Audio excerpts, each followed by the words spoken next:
Hello guys! Dito na naman tayo sa aking YouTube channel. Kumusta kayo guys? Medyo matagal-tagal na ako ba ako nakapag-upload ulit. So ngayon guys, meron na naman ako ditong pasyente. Itong super taper. Naayos sa akin kasi sa una daw tahimik pa, pero habang tumatagal umiingay na. So alamin natin guys kung ano yung sira nito. Tuturo ko sa inyo kung bakit kadalasan umiingay yung wall super taper pag matagal na siyang ginagamit. So intro muna tayo guys.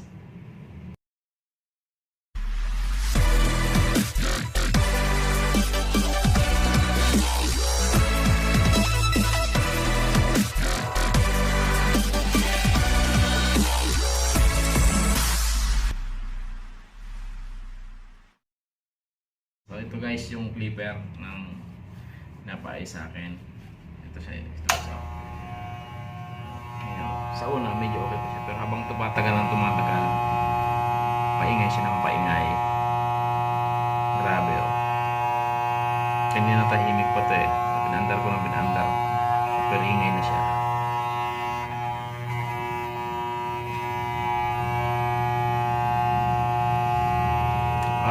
Sa mga kadalasang inayos ko guys, ganito ang problema ng super taper. Issue talaga ito ng super taper. Turo ko sa inyo kung bakit siya umiingay pag umiinit na.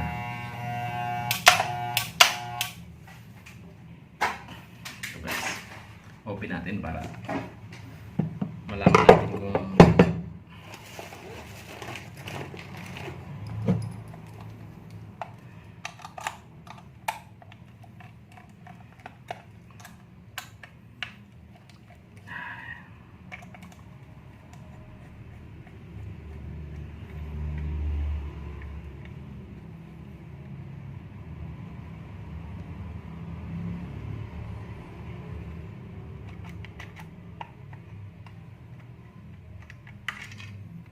ito yung loob niya guys oh.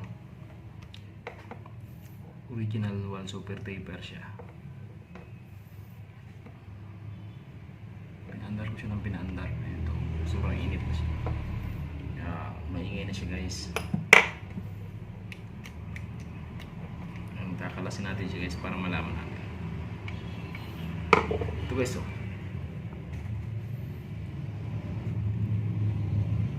Maingay siya. So ang kadalasang issue guys ng super taper guys, kaya umiingay siya ito. Halos 80% na inayos ko ng super taper. Ito yung problema niya. Naingay siya, maluwag. Kaya lumuluwag to guys kasi itong bago ito guys oh. Mainit. Aray.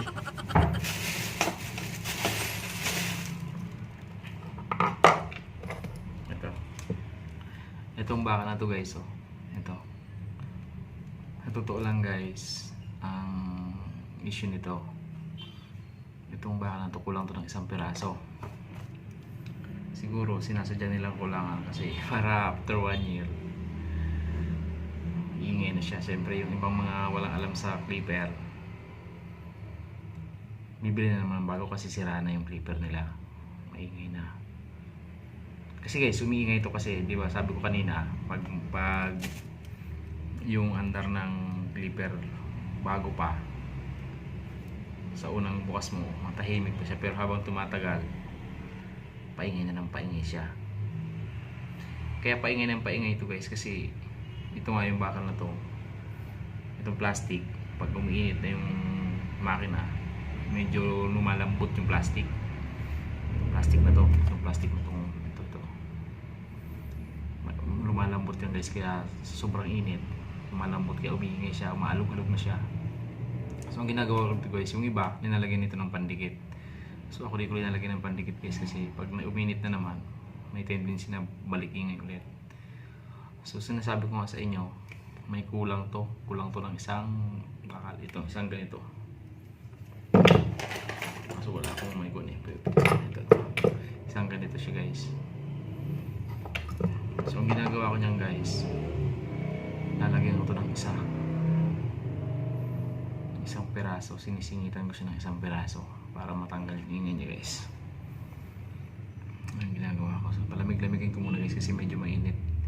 Saka ko sa sisingitan ng isang ganito. So mas maganda sana guys kung mayroon yung tulad talaga nito, mayroong uka dito. Pero pwede naman to kung wala tayong ganito, kasi nandun na iwan ko sa bahay yung mayroon kung mga ganitong para sa super taper. Ito kasi para sa classic to eh, sa B3000 motor. Ito sa B5000 motor. So para guys, mamaya nalagyan ko to ng sisingitan ko para kahit anong init niya hindi na siya alog kasi masigit na. Ito guys, tingnan mo, makikita ko sa inyo may space siya.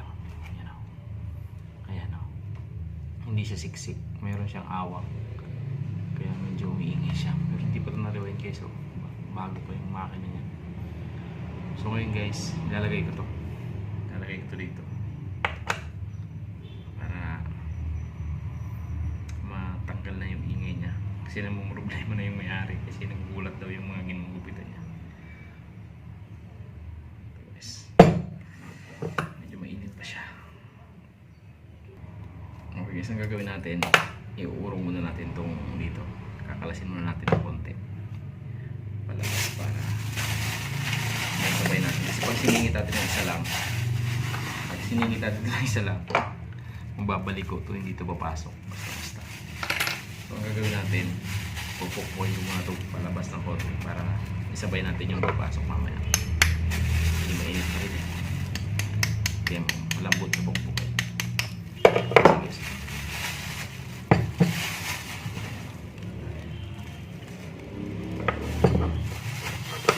Medyo mainit guys.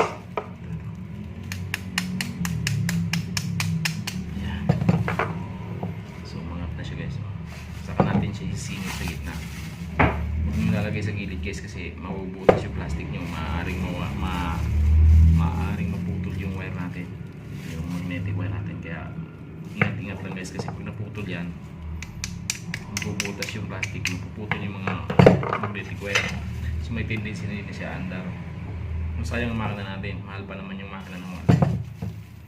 So isingit ko na siya guys.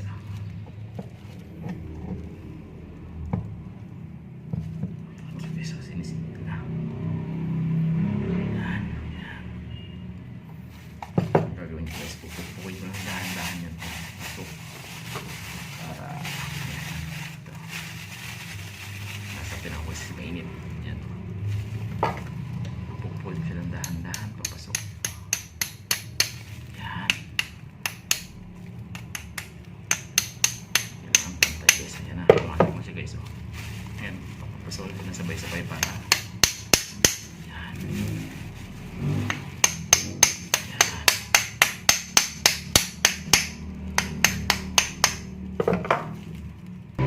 Okay guys, ito guys, nilagay ko na yung isang bakal sa gitna. Ayan, napapansin nyo mayroon siyang lubog kasi wala siyang di ba?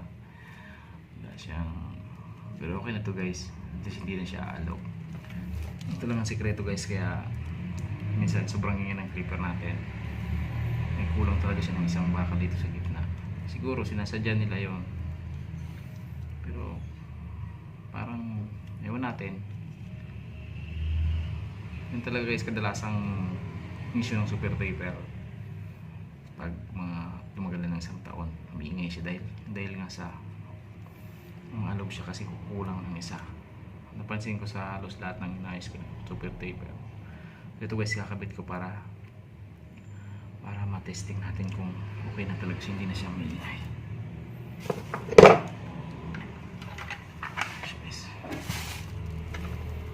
Natin yung tornilyo.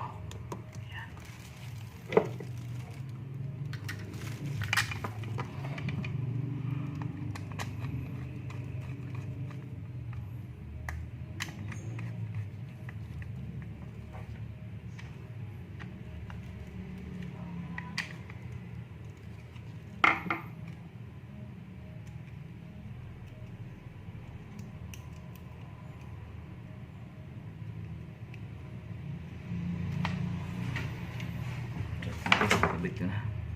So ito try na natin siya guys. Try na natin siya guys. Saksak. Okay guys, paandarin na natin.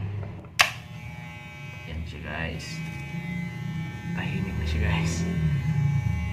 So kahit mag-init pa siya na mag-init guys, hindi na siya iinit. Ay, hindi na siya iingay, sorry. Pagmamasa ko, paandarin ko siya ng mga 5 minuto guys para ma-testing natin kung init pa ba siya. Suwabing na andar guys. Tapos basta yun guys, okay na siya guys, hindi na siya maingay. Matutuwa na yung may anak na guys. Dito lang siya sa malapit lang dito siya. Taga sa amin din siya guys. Kilala ko lang din. By the way guys, yung content giveaway natin ay papamigay ko na. Salamat guys sa mga suporta nyo. At mga boss ko na 1,000 subscriber. Hindi pa ngayon 1,040 na. Maraming salamat guys sa inyong support. Dahil sa mga bago lang sa akin channel guys, pa-subscribe naman, pa-click sa notification bell para updated kayo sa mga susunod kong video. Maraming salamat talaga sa inyo guys. Yung giveaway natin talaga, baka this week medyo busy lang kasi ako last ng mga huling araw, kaya hindi ko na ay pag-get. Tsaka yung isa lang yung cellphone ko, di ako makapag-live. Baka sa live ko na rin yung pabigay guys, baka this week. Kaya medyo busy pa tayo eh. Okay guys, maraming salamat talaga sa inyo. God bless. Sana marami pa akong ma-share sa inyo about sa hair clipper. Maraming salamat.